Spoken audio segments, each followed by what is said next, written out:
Hi hello నమస్తే, నేను మీ Gopi. Welcome back to our channel. ఈరోజు మన వచ్చరికి సీనియర్ జర్నలిస్ట్ ఎమ్మంది రామారావు గారు ఉన్నారు. సార్ నమస్తే. సార్ వేణుస్వామి గారి మీద సీనియర్ జర్నలిస్టులు, అదేవిధంగా సినిమా జర్నలిస్టులు శోభిత గారు కూడా కేసు పెట్టారు. ముఖ్యంగా సీనియర్ జర్నలిస్టులు అయితే కేసు పెట్టారు అని చెప్తున్నారు. సో ఎందుకు కేసు పెట్టవలసి వచ్చింది? అదేవిధంగా ఇక్కడ నుంచి అయినా సరే జాతకాలు మానేస్తారు వేణుస్వామి గారు?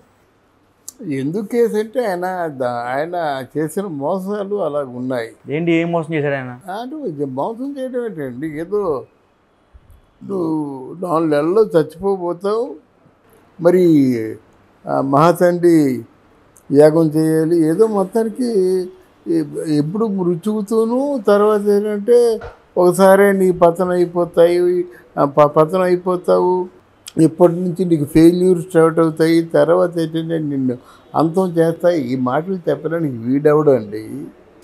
డెవడు జ్యోతిష్యం నేర్చుకున్నట్టు ఉండాలి. నువ్వు జ్యోతిష్యుడు కాదని నేను అనేక మార్లు చెప్పాను. జ్యోతిష్యుడికి వాక్కు శుద్ధి ఉండాలి. వాక్కు శుద్ధి ఎప్పుడు వస్తుంది? నువ్వు ఎవరి దగ్గర ₹1 తీసుకోకూడదు, మత్స్య మాంసాలు ముట్టకూడదు, పరాయి స్త్రీని ఆశించకూడదు, ఇట్లాంటివన్నీ కూడా ఉండాలన్నమాట. అంటే సత్యము, శౌచము, ధర్మము, ఈ 3 ఉన్నటువంటి వాడే దైవ సమానమైన శక్తుల్ని పొందగలిగి ఉంటాడు. నువ్వు అబద్ధాలు చెప్పకూడదు. ఆయన అబద్ధాలు చెప్తాడా నిజం చెప్తాడా ప్రపంచం చెప్తుంది, మనం చెప్పాల్సిన అవసరం లేదు. అది సత్యము.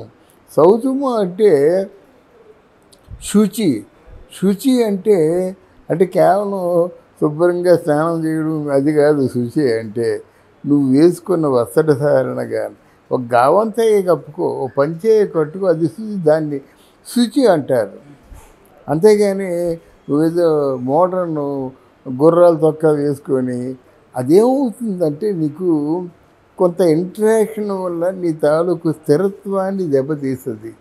నువ్వు dressing and addressing is the main reason for the behaviour. ఆ డ్రెస్సింగ్ అనేది విలియం షేక్స్పియర్ చెప్పాడు అన్నమాట. నీ డ్రెస్ బట్టి చెప్పిస్తాడు కూర్చొని. ఓహో ఇన్ని ఎలా అంటాడండి, నీ బొమ్మల తొక్కలు కావాల్సి వచ్చాయా, నీ పువ్వుల తొక్కలు కావాల్సి వచ్చాయా, నువ్వు భక్తిపరుడువా? సన్నాసి, బుద్ధి లేదు నీకు? ఇన్ని విధాలా? ఎవడో వచ్చి 10 లక్షలు ఇస్తే వాడి కష్టాలు తొలగిపోతాయా? ఎవడో ఇచ్చి 25 లక్షలు ఇస్తే వాడి కష్టాలు తొలగిపోతాయా? ఎవడో వచ్చి ఒక 5 తులాల రుద్రాక్షమాలని బంగారు మయం చేసేసి ఇస్తే కష్టాలు తొలగిపోతాయా? అలాగైతే ఎంతోమంది రెడీగా ఉన్నారు నీ దగ్గర రావడానికి. నేనే తీసుకొస్తా.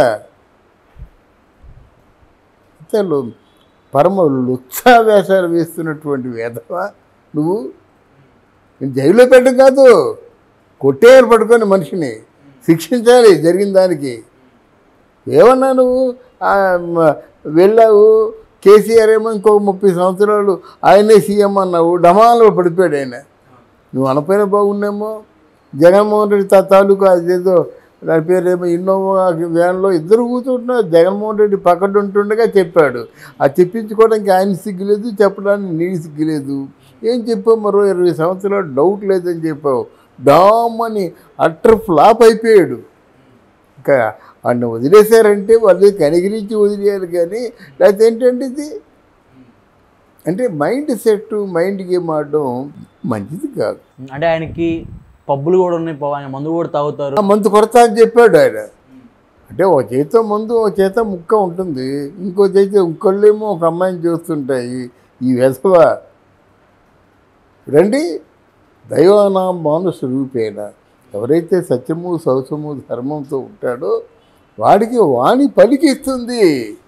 ఇంత గబ్బుగా ఉన్నవాడికేమో లేదనుకున్న వాళ్ళకి లేదండి, నాలాంటి వాడికి ఆ వాణి పలికించే పలుకే ఇన్ని వేలు వీడియోస్ చేశానంటే ఇంకా దానికి కారణం ఏంటంటే తెల్లాళ్ళు ఇస్తే పడి ఏడుస్తా. ఒక మంచి వాక్కు పలికించు తల్లి అని ఏడిస్తే ఆవిడ దయ కలిగితే మంచి వాక్కు వస్తుంది.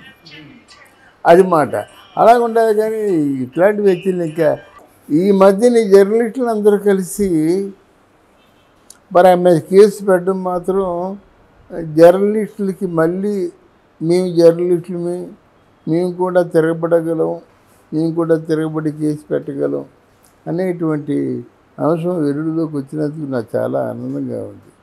ఇదే ఐకమత్యాన్ని. అంటే వాళ్ళ ఆవిడ ఎవరైతే ఉన్నారో సో ఆమె నిన్న ఒక వీడియో పెట్టడం జరిగింది. జర్నలిస్టులు చెప్పుకోవడం కాదు, జనాలకు ఉపయోగపడే మంచి మంచి ప్రోగ్రామ్స్ చేయండి, కేవలం మా ఆయన మీద ఫోకస్ పెట్టమాకని చెప్తున్నాను.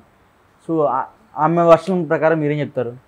అలాగే వీళ్ళు ముందే ప్రిపేర్ అయ్యారండి. అది ప్రిపేర్ అయ్యారు ఏదో మొత్తానికి ఉంటుంది, దానికి కారణం ఉంటుంది అందరికీ. ఇప్పుడు నాకు ఎన్నో దెబ్బలు తగిలాయి, ఎవరైనా పట్టించుకుంటాడా? అంటే వాళ్ళ భార్య ఎవరైతే ఉన్నారో వాణి గారు, సో ఆమె ఏంటంటే నాగ చైతన్య గారు నాకు ఒక బ్యాగ్ గిఫ్ట్గా పంపించారని చెప్తున్నారు.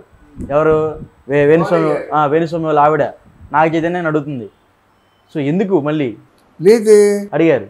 ఆవిడ చెప్పింది ఏంటంటే వీణావాణియే శోభితకు ఒక మంచి నా దగ్గర ఉన్న కాస్ట్లీయెస్ట్ బ్యాగ్ని పంపిస్తానని చెప్పింది.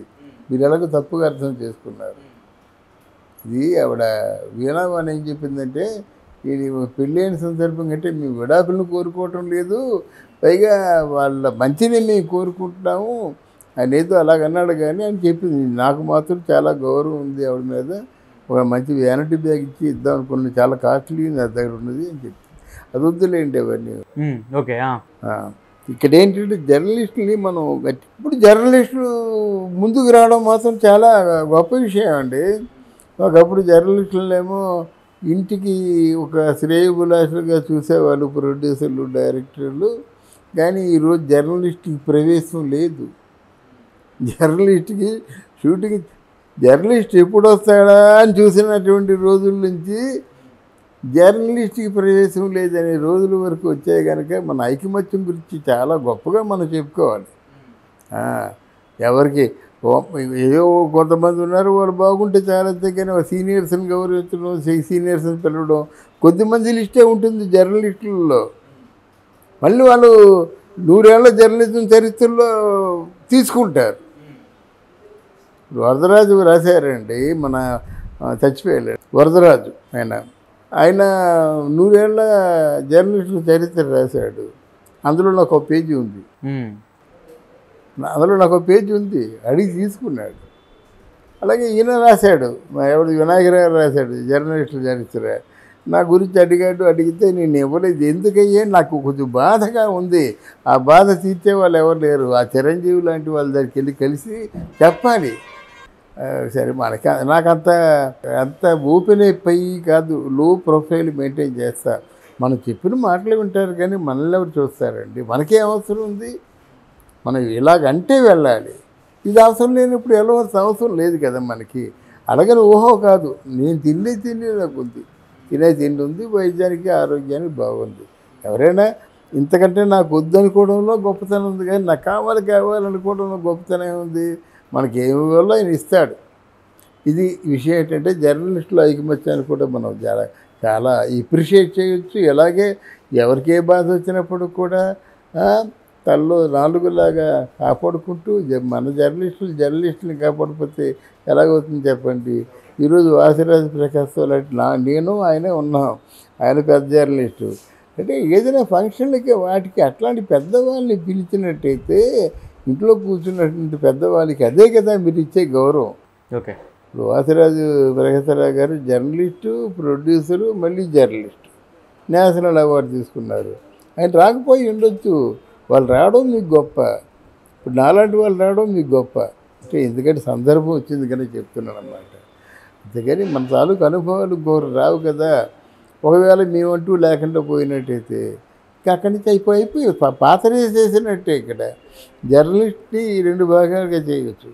ఏంటంటే మీకు 2000 ముందు ఉన్న జర్నలిస్టులు 2000కి ఆల్మోస్ట్ ఆల్ ఇండస్ట్రీ వచ్చేసింది. తర్వాత జర్నలిస్టులు అంటే మీకు 2000 నుంచే మీకు ఆర్టిస్టుల తాలూకు చరిత్ర ఎవరైనా ఫాలో అయితే తెలుస్తుంది. దాని ముందు ఎవరికి తెలియదు కదా, చెప్పలేరు కదా.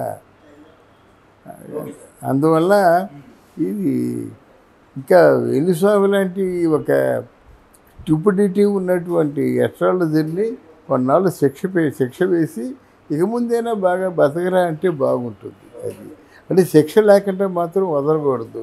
వీణావానికి ఆయనకి సంబంధం లేదండి. ఎవరి మట్టుకు వాళ్ళు ఇండివిజువల్గా బ్రతుకుతున్నారు. అలాగనే వేరే విధంగా కాదు. జనరల్గా ఆయన జ్యోతిషం, ఆయన మందు, ఆ మాకు, ఆయన హుషారు క్లబ్బు పబ్బు అంతా అయింది. ఆయనకి చాలా వాటిలో షేర్స్ అయి ఉన్నాయని విన్నాను నేను. ఆయన సంపాదన అయింది. ఇప్పుడు కూడా హాయిగా చూస్తున్నాడు. ఇంక అంతకంటే మనకు కావాల్సింది. Okay sir, thank you. Thank you అమ్మా, థ్యాంక్ యూ.